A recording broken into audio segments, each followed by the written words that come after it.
Good morning, everybody, and welcome to Colorado Sports Connection, Broncos Weekly Show. I am David Slade, and you'll notice I'm sitting here by myself. Matt Staffiero decided he didn't want to play today. He is so fed up with the Broncos, he said, that he doesn't want to be here. Honestly, no, Matt had a work thing come up, so he's not going to be able to jump on today. So I'm going to go solo, so I'm going to rely on you listeners out there to throw us some of your questions, your comments, everything else. Let's talk some Denver Bronco football, but let's take care of a little bit of business first. So first off, remember to allow StreamYard to use your Facebook name. Up in the post where it shows that we're going live, there's a link you can click. It just, all it does is lets it, use your name. It's not stealing any of your other information. No more information than that little phone that you hold in your hand steals. So, but that way we can know who we're talking to. If not, go ahead and just put your name in the comments so I sort of know who I'm addressing. And then also want to let you know that Willow Seasonings and Blends is the official sponsor of Colorado Sports Connection. Use code CSC 2023 and you'll get a 15% product discount over at willowseasonings.com. That's on online sales only. So go ahead and get over there, get your stuff. We got some award-winning products over there. Get them. And also want to welcome in Graham. I got Graham in the background. Graham, how you doing this morning? Doing well, man. So Graham will be in the background. Graham will be running all the comments and everything else. So you guys need to keep Graham happy if you want your comments thrown up there. So don't make him mad. So, and he does take payments in Snickers bars and things like that. So it's been it's been good the past couple of weeks. Yeah, so far. So all right, everybody. Hey, let's talk some Broncos football. We got the Packers coming up this weekend. We'll talk about that a little bit more. Boy, this season is not going the way that a lot of us thought it would be going at this point. And hello, whoever that is out there. Thanks for chiming in. We appreciate that. But the games we should have won, I mean, really, if you look at the schedule, this team had the potential to go 4-2, and now we're sitting at 1-5. I mean, the wheels have just come off the bus, We really have two games on our schedule that I think are really winnable, that you could sit there and say, yeah, I really think the Broncos can win this. And yeah, maybe you could throw out there, well, the Raiders, when we get them later, but we had them at home. We're going to be going to Vegas later in the season. So can we win there? We got the Chargers 2 times. I mean, we usually play the Chargers pretty good, so hopefully we can, but our schedule after today is we're going to run the gauntlet. And I don't know, Graham, if you have the schedule where you could just read off, who we got. I know after today we got Kansas, or after this week, we then have Kansas City at home. We have a bye, and then I believe we're on the road to Buffalo. And then after that, I'm not sure how it goes, but we got some pretty tough games coming up. So we got the Patriots too. So that's another game. So we got the Packers and the Patriots are 2 games that we could sit there and say we can win these games. But we're a home underdog to the Packers. The Packers who are playing Jordan Love as their quarterback. It's not Aaron Rodgers. It's not the Aaron Rodgers Packers. This is the Jordan Love Packers, and we are a home underdog. Are we going to drop to 0-4 at home, Graham? I think so.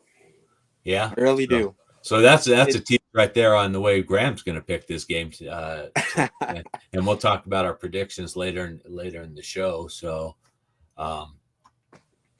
but when do the Broncos say, you know what? It is time to hit a reset. When do we, if we lose today or this weekend, I keep saying today, like we're playing today, but maybe I just want it to be over with.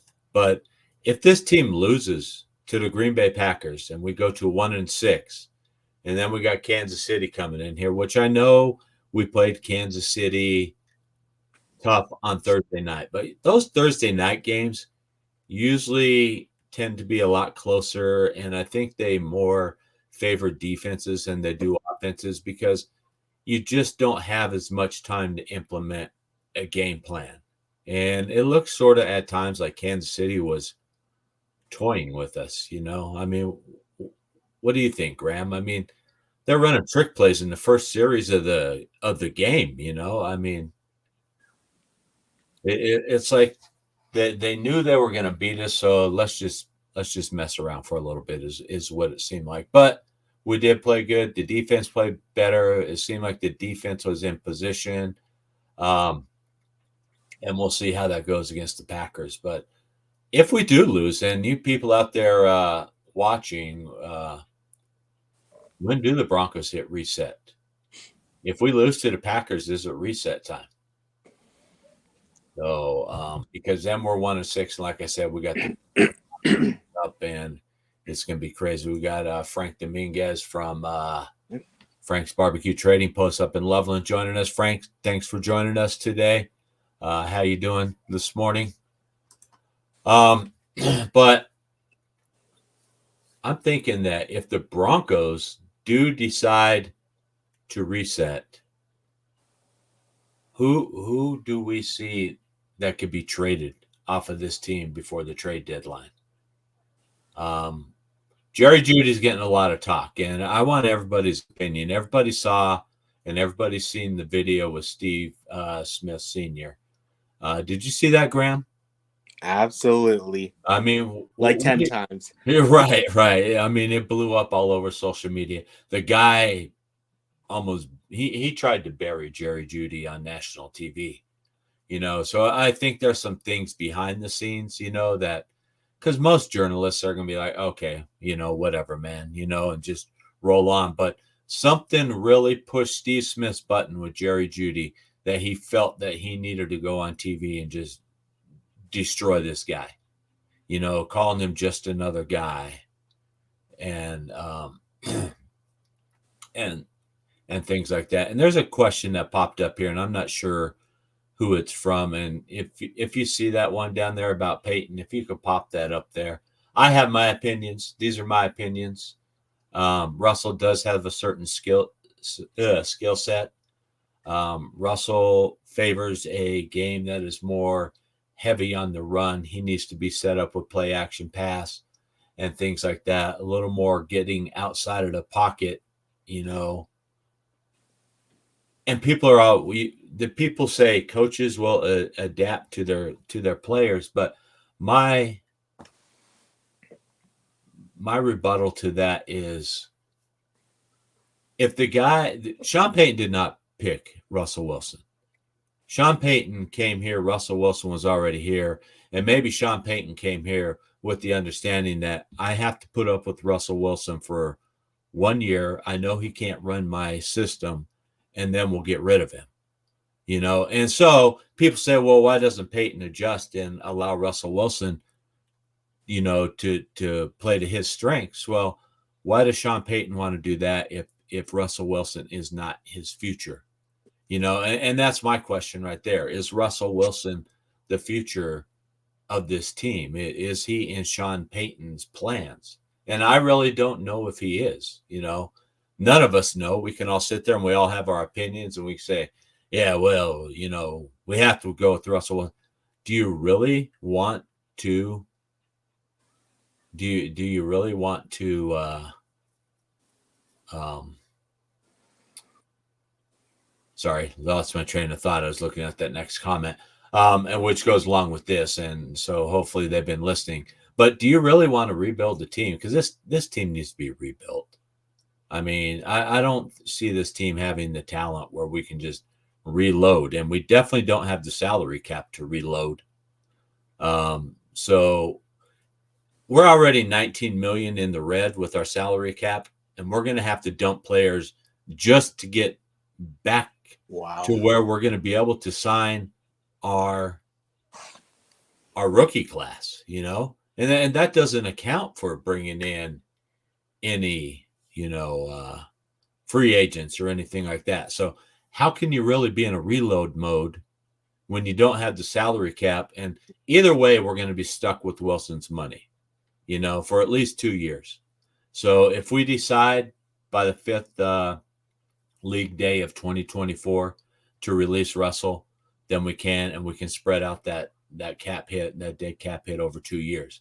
And it makes it more manageable, but you're going to have to dump a whole bunch of guys to do it. That means people like Jerry Jeudy, Cortland Sutton, Justin Simmons, Kareem Jackson, maybe Garrett Bowles. There's a bunch of guys, P. Ryan, a bunch of guys like that, you maybe let go just to get us in position where we can pay for a rookie class. So those are things that we're going to have to look at going forward.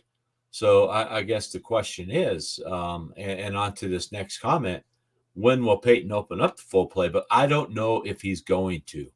I don't know if Russell Wilson can handle this offense. And both Hackett and Peyton run a variation of the West Coast offense. And is it an offense that Russell Wilson's not comfortable in? So and it's not exactly like the West Coast offense that Shanahan run, because this West Coast offense has got so watered down over the years from when it started, from when Bill Walsh started it, that it's evolved over time. And Sean Payton wants a pocket style quarterback, and I just don't see Russell Wilson being successful in the pocket, So, and my favorite Russ guy, I'm thinking that's probably Jody. I don't know why it's not popping up with his name. So if that is you, Jody, please let us know. So, and hopefully that answers your question. But I honestly don't see Sean Payton opening up the full playbook for Russell Wilson. I honestly think that we're just limiting what we're doing. And even Philip Lindsay on 104.3 The Fan has talked about this. Sean Payton just sort of setting Russ up to failure because he knows he's not going to move forward with him, and this is just more ammunition to go to ownership and say, we just need to eat this contract and let's get rid of the guy and let's get a guy in here. I want a young guy who's going to be more impressionable that I can develop. And everybody says Sean Payton's never developed a rookie quarterback. That is not true. As a head coach, he did not. But when he was in Dallas, he did the developing of Tony Romo. Tony Romo was a good quarterback. Did he win a Super Bowl? No. But he was a good quarterback, and Sean Payton was instrumental in developing him. So he has experience developing young quarterbacks. So now you got to go out and you got to find the guy. And who that guy is, I don't know. Who Sean Payton want, Does Sean Payton want to go with a fresh rookie? Does Sean Payton want to go with a guy that, he's going to pick up a younger free agent maybe that he can bring in here and revitalize their career, sort of like he did Drew Brees after Drew Brees was done in San Diego. So, but back to this, back to the trade deadline. You see some guys going. I wouldn't be surprised to see, especially if we lose to the Packers. We lose to the Packers, then I think it's just, that's it. Maybe then at that point, we start to see Jeudy. I think Judy's gone either way. I don't know what your thoughts are, Graham. Does Jeudy even have a life here anymore? Is his attitude and everything else just sort of worn thin on everybody around this place? I think his attitude's going to push him out. Yeah, and I do too, and which is unfortunate. Jerry Jeudy is a very talented individual. He just has not progressed from college to the NFL, and I'm going to blame that on lack of leadership on this team. Where is a guy that went to Jerry Jeudy and said, "Hey, dude, what are you doing? Yeah, Well, you're self-sabotaging yourself right now. What are you doing? Where's a Cortland Sutton, a Tim Patrick, Russell Wilson for that matter? This guy's your $250 million franchise quarterback. And why is somebody not going to this guy and saying, dude, what are you doing? You're ruining your career. And Frank brings up a good thing: 3 coaches in 3 years too. That's going to wear on players, especially young players.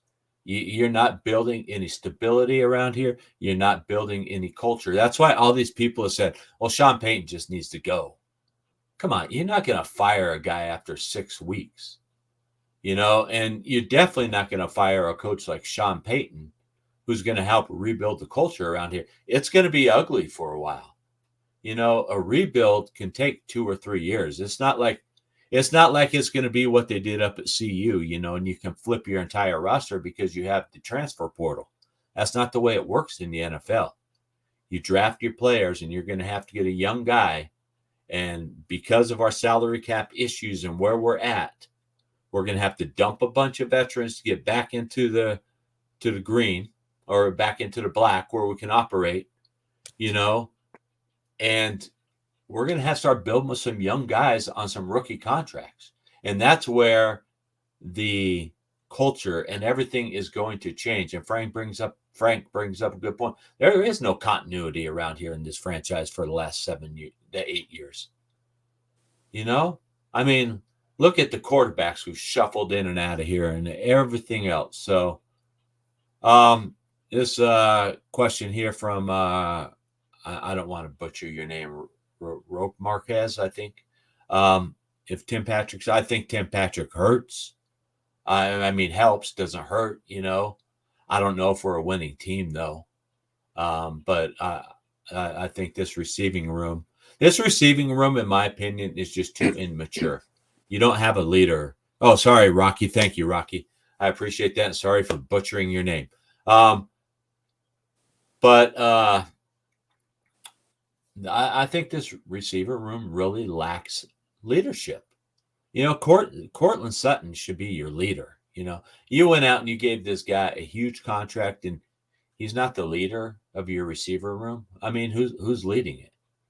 You got Jerry Jeudy, Cortland Sutton out there giving up on routes. You're hanging your quarterback's out to dry. I mean, Russell Wilson's out there running for his life, and you got receivers who are just giving up on routes because they're like, oh, whatever, man. So, I mean, and that seems to be the attitude of the team. Frank brings up too many new quarterbacks and too many new coaches, and that is, I mean, and the only thing that has stayed the same around here is the losing record. And we have not been able to build that continuity. And we had too many people here that thought we were just a quarterback away. All we need is a quarterback. So let's bring in Joe Flacco. Let's bring in Case Keenum. God. Let's just bring in everybody and let's try to, just get over the hump. Oh, no, we got our quarterback now. Now all we need is a coach. Well, we got the coach now and the quarterback's broken. But is Russell really broken? I don't think Russ is broken. I don't think Russ needed fixed. I just don't think Russ fits here. Russ is not a West Coast style quarterback. Russ needs to go to a team that is going to run an offense that plays to his strengths. It's blatantly obvious that Sean Payton has no intent of bending his offense to fit Russell Wilson's game style.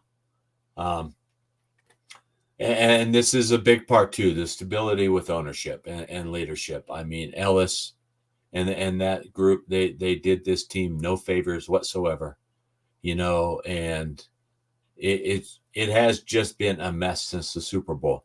We had the opportunity to sign Brock Osweiler, who played good. He fit good into the system that we were running at the time, and John Elway blew it, just let the guy walk away, so yeah. So I mean, I want to add something here. So the other day I watched like a 20-minute video on Mike McDaniel. I'm sitting there thinking, man, we could have had him. We could have had him. And we could have. The coaches we could have had. We could have had Kyle Shanahan. I think Shanahan would have come here, but that whole thing was squashed. No, you're not going to bring a Shanahan in here because we got beef with Mike Shanahan. So, and And Frank brings up a good point here. Wilson needs a team that sets up the passing game by controlling the running game. Exactly how they did it in Seattle with Marshawn Lynch. They set up that run, that passing game with the run. You know, the thing is, Denver went out like they were building a team to run the ball. Jody Moncrief and Kurt from K&K Sport have made it blatantly obvious that we brought in players that are meant for running. McGlinchey, Powers, our blocking tight ends, and then Sean's just reverting back to what he does, because Sean Payton throughout his career has averaged 62% pass plays, 38% run. And that's how he's running this team. I mean, the last game we were fairly close against Kansas City. We were close to 50-50. But, I mean, when you have a quarterback that can only pass for 95 yards in a game, that's not going to help. And I'm not blaming it all on Russ. You got guys out there that don't really care about getting open, creating separation. And I think you got a quarterback that does not know how to throw a receiver open. And unfortunately, in the NFL, you're going to have tight coverage. And Russ, whatever Russ is afraid of, he needs to get it out of his head. Trust your arm, Russ. You got a strong arm.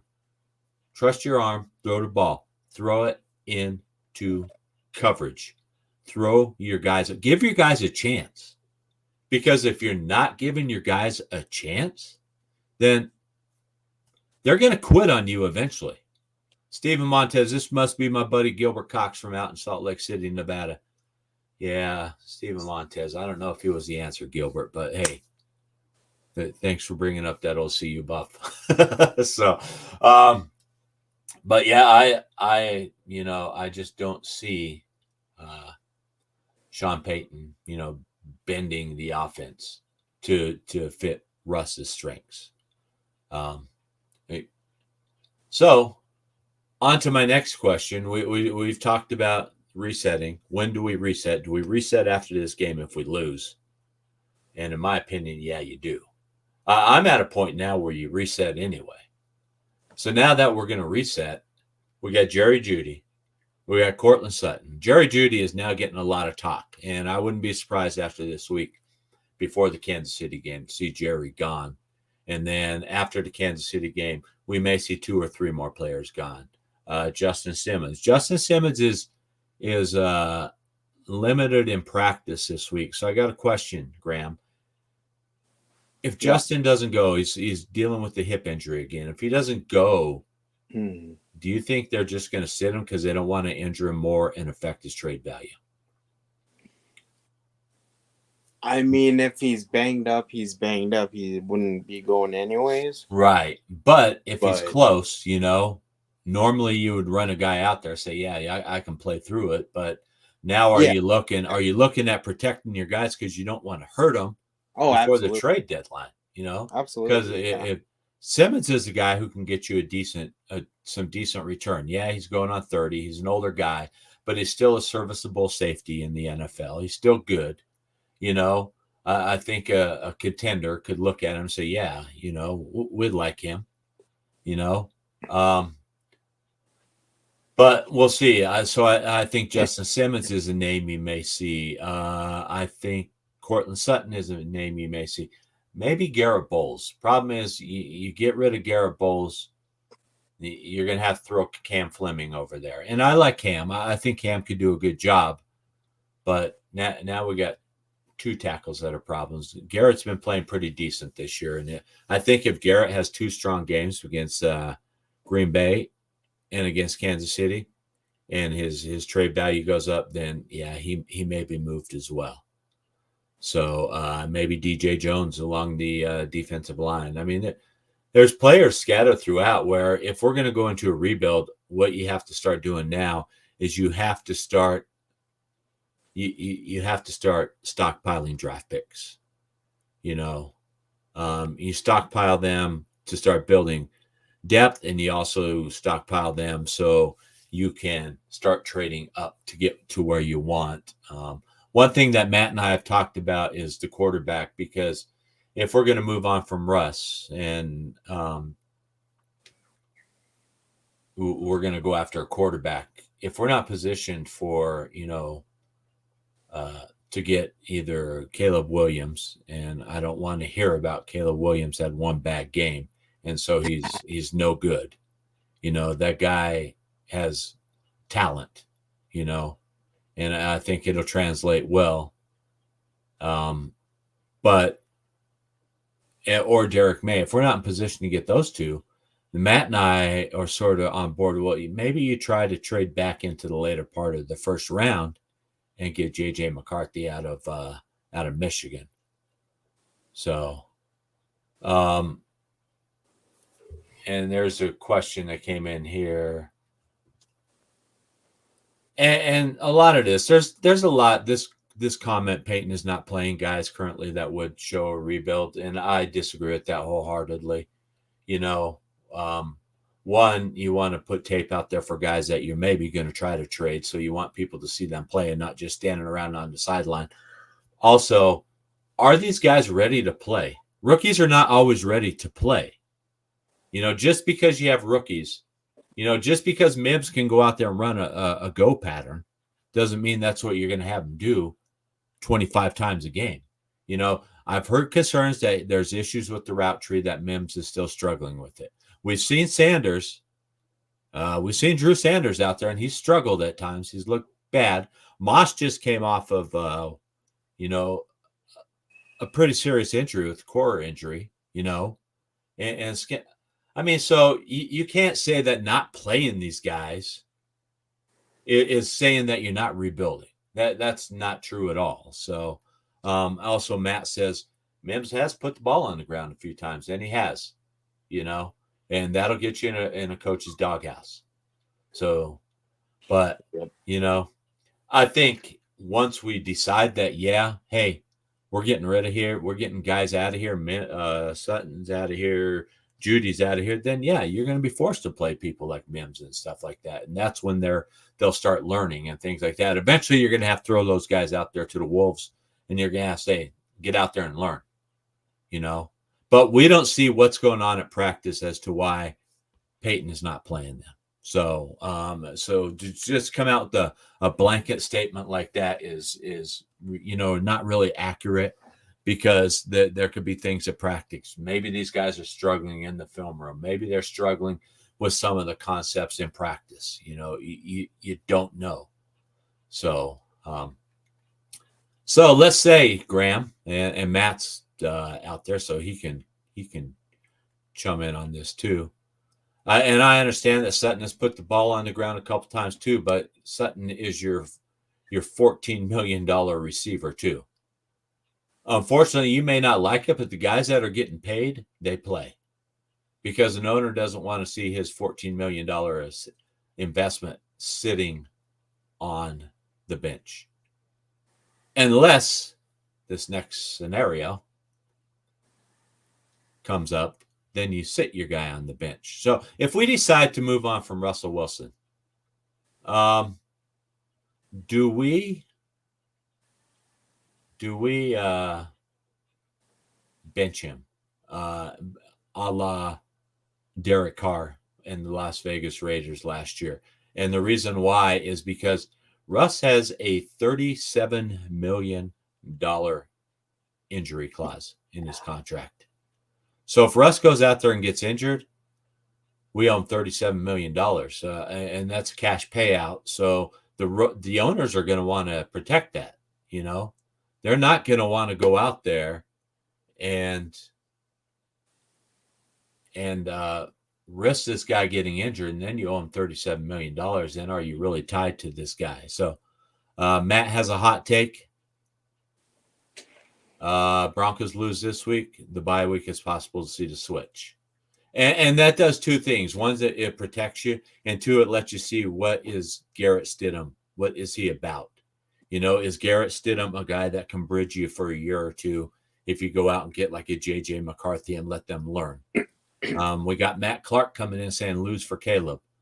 Unfortunately, I think that one's going to be hard, because you're going to lose. I don't know if we can lose at the rate that the Bears and the Panthers are losing at. So, Oh man. So, and then this one here, and that's what we're just talking about. Eventually, you know, if you decide to make the switch and you say, "Hey, Russ, you're not in our future plans. We're going to sit you down. We're going to do a Derek Carr. You can either stay here or you can go home and you can, you know, go and work out and start getting ready for next year on your own." Um, so, but and then you would let Stidham play and let Stidham get in there and see what he can do to see if he can be a serviceable guy. And yeah, if the owners cared about money, that's not true because Wilson just may not be the guy.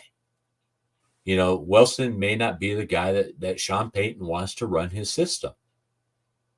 So, and Matt comes in and says Russ has become less productive the last 3 weeks, and he has. He's fallen down. He's you know, if you look at his QBR, he's down in the 20s now.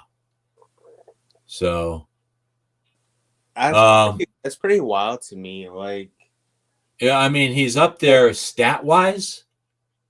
He's up there stat wise. You know, he ranks up there in TDs. He ranks up there in yards. You know, he's at the low end of interceptions, but QBR takes a QB and looks at every single play and measure their effectiveness. So it gives you the best picture of a quarterback. So it gives you the best picture. And right now, Russ is in the 20s. So is that where Russ really is? Russ is a lower third quarterback in the league. Our record says so. We're 1-5. And what has Peyton done to help Russ? I think he's helped a bit. I mean, Russ has improved, you know, but like I said, if he's not in his plans, he's not going to go ahead and change his offense to fit Russ, you know, because Sean Payton may come in here with the mindset of, I only have to deal with this guy for 1 year. You know, let's go back to Matt Clark. Matt asked, do you think we'll win another game? I don't know, Matt. I think there's 2 games on our schedule that I see that we could win. That's this weekend against Green Bay. That's if we don't let Jordan Love look like Aaron Rodgers.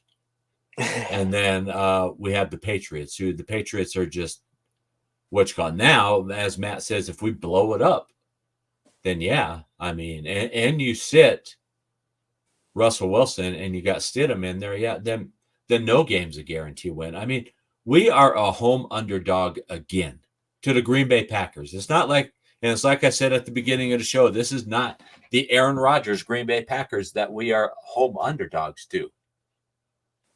No, Russell Wilson does not call his own plays. So Sean Payton calls the plays. See, NFL.com has him ranked as 24th ranked QB. Coincident? I think not. You know, and that's overall effectiveness of a quarterback. And we got these Russell supporters out there, you know, and Russ has looked good statistically.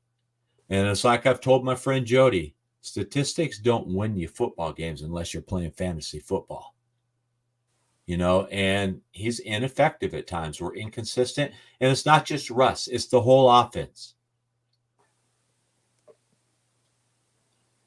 And he says Pete changed his system for Russ and it failed miserably.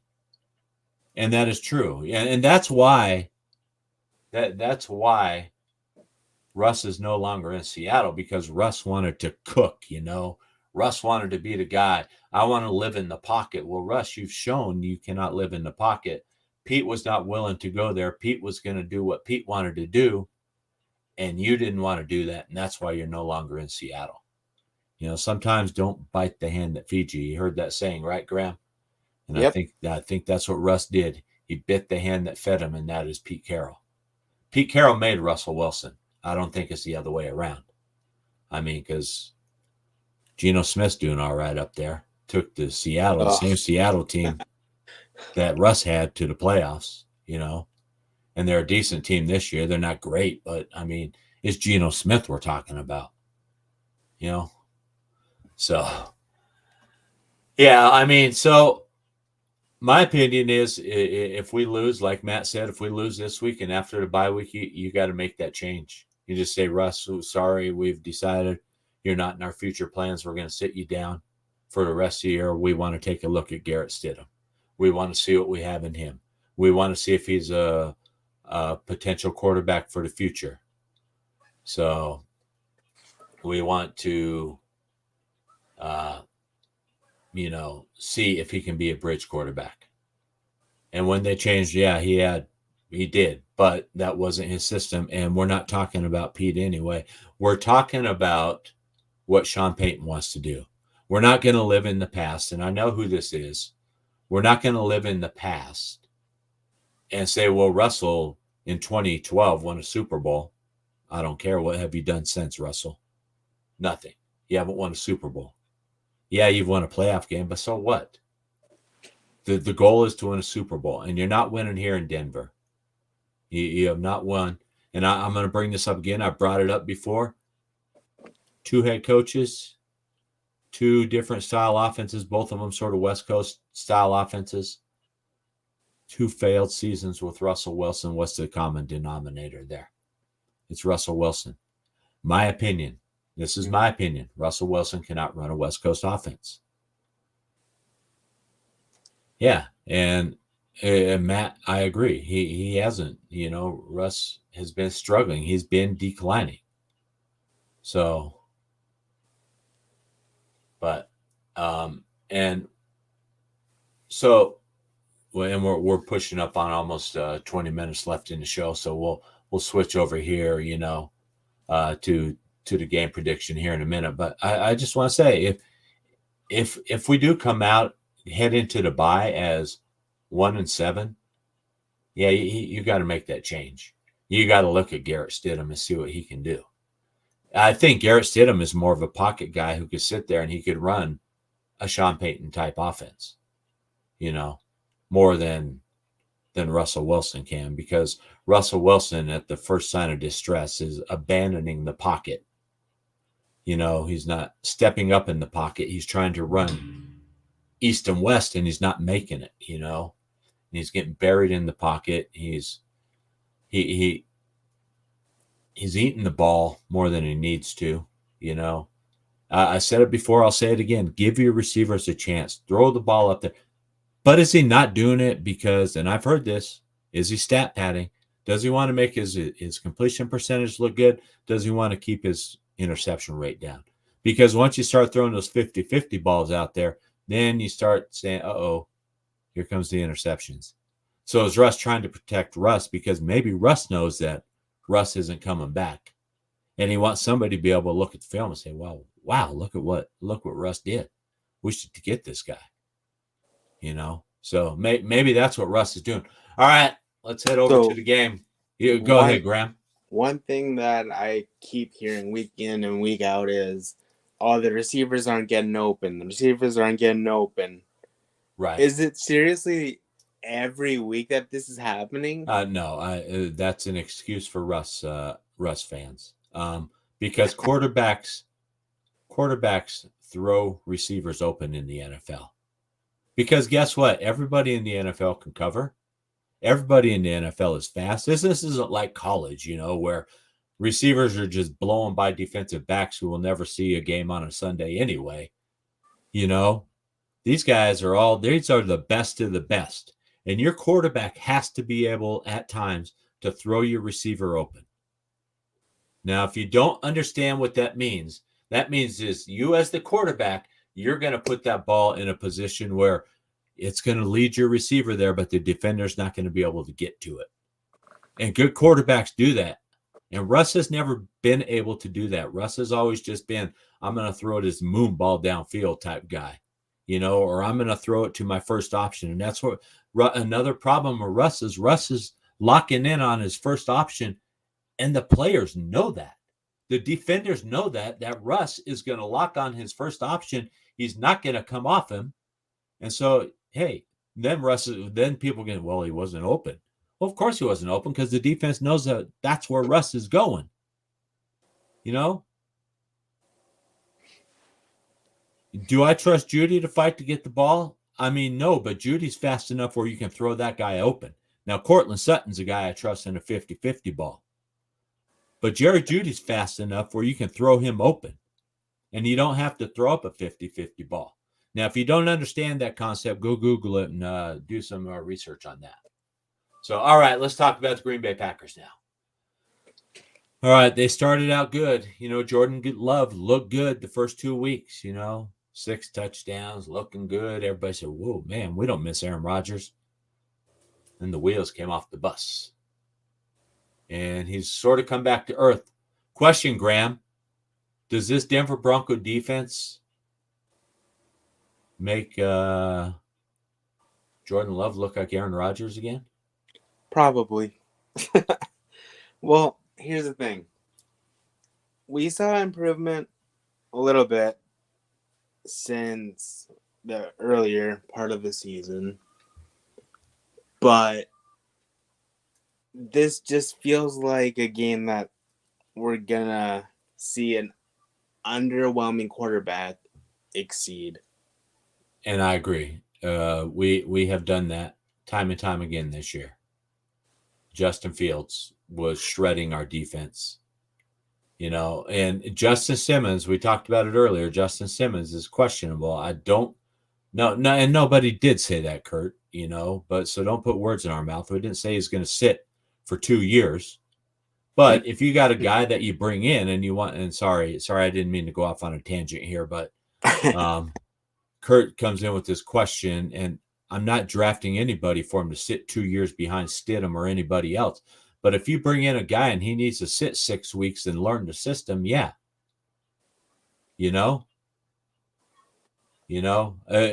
Someone like Drake May or Caleb Williams, those are probably your day one starters. JJ McCarthy is probably not a day one starter, but you could bridge him for half the season, and let him come up to speed and then let him play. So Russell Wilson is not the answer here, people. So he's not the problem, but he's not the solution. All right, Roy Osborne's going 28-21 Packers. He's afraid. And thanks, Matt, for clearing that up, that no one said that about sitting guys for 2 years. So, but let's go back to we don't know yet if Jones is going to play for Green Bay. He's dealing with the hamstring, so I think he was limited in practice. So I think if he plays, that's going to be a problem for us as well. But I mean, they have AJ Dillon as well, so he's an ample running back as well. So we have to be able to stop the run. It's sad. This is a Bronco chat group, a Broncos Weekly thing, and all these picks are coming in with the Broncos losing again. So, and Kurt, I would love to see your pick. Jody, I know you're out there. I would love to see your 42-10 pick. So throw these things out there. But my key is for Denver to win. We cannot let Jordan Love sit back there, and pick us apart, because Jordan Love showed in weeks 1 and 2 that he can do that. And everyone, well, they're playing the Bears, and it's not like we're much better. So don't try to sit there. Well, he wasn't playing it. Well, it's not like we're a great team. So 28-14, I think that's Jody. If it is, unfortunately, where is our pass rush? Right. Where is our pass rush? Does anybody know? It's nowhere to be seen. We get rid of Gregory. We get rid of Frank Clark. So Browning is back. But is it really huge? Because this user said that Dolchik being back last week was going to be huge. And guess what? That guy's going back on the IR. Are we rushing Browning back? Just to have him out there. Is the guy really ready to play? And is it really going to be huge? And how much of an impact is he going to have on his first game back?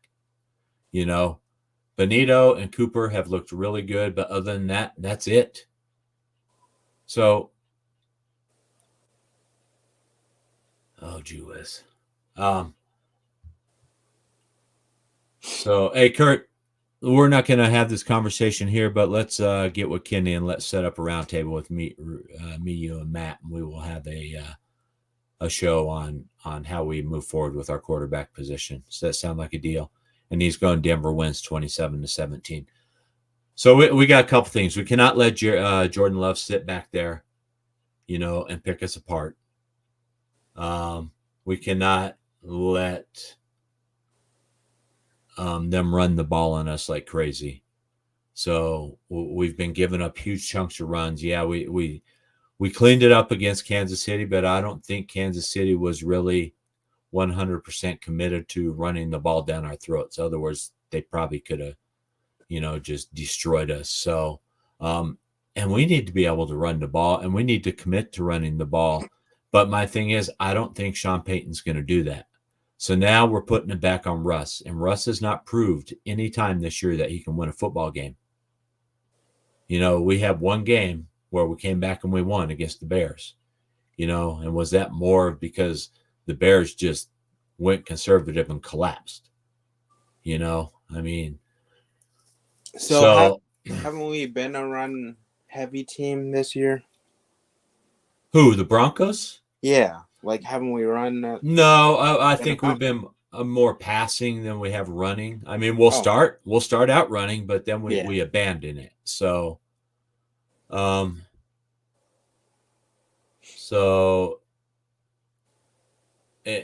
Adam here brings up a good point.